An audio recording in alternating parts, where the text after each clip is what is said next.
ሰላም ጤና ይስጥልን። ይህ ኢትዮ ታይምስ ሚዲያ ነው። ሰላም ጤና ይስጥልን። እንደምን አላችሁ የተከበራችሁና የተወደዳችሁ የቻናላችን ቤተሰቦች፣ እነሆ ዕለታዊ ዜናችን ይዘንላችሁ መጥተናል። የዓለም ጤና ድርጅት ዋና ዳይሬክተር ዶክተር ቴዎድሮስ አዳኖም በኢትዮጵያ ወቅታዊ የጸጥታ ሁኔታ ላይ ያላቸውን ስጋት ገልጸዋል። በሌላ በኩል የአማራ ፋኖ ብሔራዊ ንቅናቄ በተለያዩ አካባቢዎች ህዝባዊ ውይይቶችን እያካሄደም ይገኛል። በቆይታችን ትሰሙታላችሁ። በቅርቡ ዩክሬን ሰራሽ ሚሳኤሎች ሩሲያን ይመታሉ ሲሉ ዘለንስኪ ተናገሩ።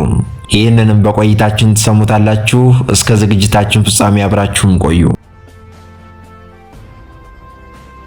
የዓለም ጤና ድርጅት ዋና ዳይሬክተር ዶክተር ቴዎድሮስ አዳኖም ገብረኢየሱስ በዛሬው ዕለት በይፋዊ የማህበራዊ ትስስር ገጻቸውም ባስተላለፉት መልእክት በኢትዮጵያ የተለያዩ አካባቢዎች እየተካሄደ ያለው የትጥቅ ግጭትም እንዲቆምና በአስቸኳይ ወደ ሰላማዊ አማራጭ እንዲመጡ ጥሪ አቅርበዋል። ዋና ዳይሬክተሩ ባሰፈሩት ጽሑፍም ኢትዮጵያ የሚያስፈልጋት ሰላም እንጂ ተጨማሪ ጦርነት አይደለም ያሉት ዳይሬክተሩ አገሪቱ ያለችበትን አስከፊ የጸጥታ ሁኔታም አመላክተዋል። ዶክተር ቴዎድሮስ በዝርዝር በገለጹት ነጥብ በአማራ ክልል ለ3 ዓመታት በዘለቀው የትጥቅ ግጭትም የበርካታ ዜጎች ሕይወት መቅጠፉን ገልጸዋል። በተጨማሪም በኦሮሚያ ክልል ያለው ደም መፋሰስ መቀጠሉን፣ በትግራይ ክልል ዳግም ወደ ግልጽ ጦርነት የመግባት ስጋት መኖሩን እንዲሁም የአፋርና የቤኒሻንጉል ጉሙዝ ክልሎች በግጭትና በአመጽ ውስጥ መቆየታቸውን በአጽንኦት ጠቁመዋል። በቃ በማለት ጠንከር ያለ መልእክት ያስተላለፉት ዋና ዳይሬክተሩም የፌዴራል መንግስቱም ሆነ የክልል መሪዎች ከጦር መሳሪያ ይልቅ ለውይይት ቅድሚያ እንዲሰጡና እውነተኛ ፖለቲካዊ መፍትሄዎችን እንዲፈልጉም አሳስበዋል። ጦርነት በዜጎች ላይ የሚያስከትለውን ሰብአዊ ቀውስ የገለጹት ዶክተር ቴዎድሮስም ግጭት የሞት፣ የውድመት፣ የመፈናቀልና የከፋ እጦት ምንጭ መሆኑን አስገንዝበዋል። በመጨረሻም ኢትዮጵያውያን ከዚህ የተሻለ ሰላማዊ ሕይወት ይገባቸዋል ሲሉ ንግግራቸውን ደምድመዋል። መቅደላ ወረዳ ኮሬብ ከተማ ነዋሪዎች የጸረ አማራውን ብልጽግና አገዛዝ የመጨረሻ ቀብር ለመፈጸምም ሙሉ ቁርጠኝነታቸውንም ገለጹ። በአማራ ፋኖ ብሔራዊ ንቅናቄ ምኒልክ እዝ በተቆጣጠረውና እጅግ ስትራቴጂካዊ የጦር ቀጠና በሆነው መቅደላ ወረዳም ኮሬብ ከተማ ዛሬ ነሐሴ 3 2018 ዓ.ም የነዋሪውን ህዝባዊ ወገንተኝነትና የትግል ቁርጠኝነት የበለጠ ያጠናከረ ታላቅ ህዝባዊ መድረክ አካሂዷል። ይህ ታሪካዊ የውይይት መድረክም የተካሄደው የመቅደላ ወረዳ ኮሬብ ከተማ ሲሆን በመድረኩ የአፋብን አመራሮች፣ የሚኒልክ እዝ አመራሮችና የኮረና የክፍለ ጦር አመራሮች ተገኝተው መድረኩን በብቃት መርተውታል ተብሏል። በውይይቱ ወቅት ለበርካታ አስርት ዓመታት በአማራ ህዝብ ላይ ሲፈጸም የነበረው ስልታዊና ቀጥተኛ የዘር ማጽዳት እንዲሁም በአሁኑ ወቅት ስለቀጠለው የዘር ጭፍጨፋ ሰፊ ማብራሪያም ሰጥተዋል ተብሏል።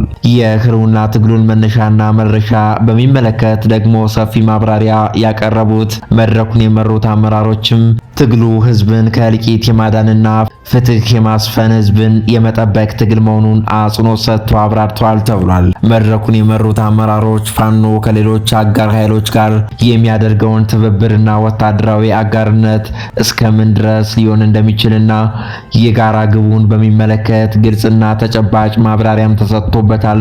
ሌሎች የእዙና የኮር ከፍተኛ አመራሮችም በተለያዩ ርዕሰ ጉዳዮች ዙሪያ ማብራሪያና ገለጻ ባደረጉበት በዚህ መድረክም የከተማዋ ነዋሪዎች ከመድረኩ አመራሮች ለቀረቡት ማብራሪያዎች ያላቸው አክብሮትና ሙሉ ድጋፍ በታላቅ ወኔና ቁርጠኝነትም ገልጸዋልም ተብሏል። ህዝቡ ለህልውና ትግሉ ያለውን የጸና አቋም ሲያረጋግጥም የብልጽግና አገዛዝም ተገርስሶና የፋኖ ፍትሃዊ ትግል መቋጫ አግኝቶ በምድሪቱ ላይ ፍትህ እስኪሰፍን ድረስ ከፋኖ ጎን ቆሞ እንደሚዋጉና እንደሚያዋጉ በይፋ ገልጸዋል። በተጨማሪም ነዋሪዎቹ ለትግሉ ያለውን ጥልቅ አጋርነትን ገልጾ በህልውና ትግሉ ዙሪያ ወደፊት በሚደረጉ የውጊያና የፖለቲካ እንቅስቃሴዎች ላይ መሻሻል አለባቸው ያላቸውን ወሳኝ ጉዳዮች ነቅሶ በማውጣት ገንቢ አስተያየቶችንም ሰጥቷል ተብሏል። በትግሉ ውስጥ የበለጠ ሊጠናከሩና ሊበረታቱ የሚገባቸውን የህዝብና የፋኖ አንድነትን፣ የደጀንነት ሚናና የደህንነት ጥቃቅን ጉዳዮች ላይ ያተኮረ አዎንታዊ ሀሳቦችን ሰጥቷልም ተብሏል። ይህ በመቅደላ ወረዳ ኮሬብ ከተማ 022 ቀበሌ የተካሄደው ታላላቅ ህዝባዊ መድረክ የአማራ ህዝብ ለነጻነቱና ለህልውናው ያወጀውን መራራ ትግል ወደ ተሟላ ድል ለማሸጋገር ያለው ዝግጁነት ከምንጊዜውም በላይ በከፍተኛ ደረጃ ላይ እንደሚገኝ በግልጽ ያሳየም ሆኗል ተብሏል። በሰሜን ወሎ ዞን ዳውንት ወረዳ ታላቅ ህዝባዊ መድረክ ተካሂዷል። አፋብን ወሎ ቤተ አማራ ምኒልክ እዝ በስሩ ከሚያስተዳድራቸው ወረዳዎች መካከልም አንዱ የሆነው በሰሜን ወሎ ዞን ውስጥ ዳውንት ወረዳ አንዱ ሲሆን በዚህም የጀብደኛው ምኒልክ እዝ ከፍተኛ አመራሮች በተገኙበት ታላቅ ህዝባዊ መድረክ አካሂዷል። በዚህ ህዝባዊ መድረክም የአማራ ህዝብ የህልውና ትግል መነሻ አሁናዊ ትግሉ ያለበትን ደረጃም ስለ አጋርነትና ትብብርና በሌሎች ጉዳዮች ዙሪያ ሰፊ ማብራሪያ በሚኒሊክ እዝ ከፍተኛ አመራሮች ተሰጥቷልም ተብሏል። በዚህ ህዝባዊ ውይይት ከማህበረሰቡ የተለያዩ ጥያቄዎችና ሀሳቦች የተነሱ ሲሆንም ለተነሱ ጥያቄዎችና ሀሳቦች የሚመለከታቸው አካላት በዘርፉ መልስ ሰጥተውበታልም።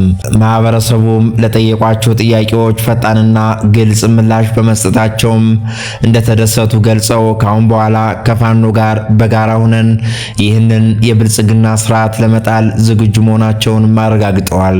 በዚህ ህዝባዊ መድረክ የሚኒሊክ እዝ ምክትል ሰብሳቢ አርበኛ ረዳ ውበቱ ቀኛዝማች፣ የሚኒሊክ እዝ ፖለቲካ ጉዳዮች መምሪያ አርበኛ ሞገስ አባራው፣ የሚኒሊክ እዝ ዘመቻ መምሪያ አርበኛ በለጠ ሸጋው፣ የሚኒሊክ እዝ ህዝብ ግንኙነት መምሪያ አርበኛ ብርሃኑ አረጋና የሚኒሊክ እዝ አንደኛ ኮር አመራርና የክፍለ ጦር አመራሮችም ተገኝተውበታልም ተብሏል።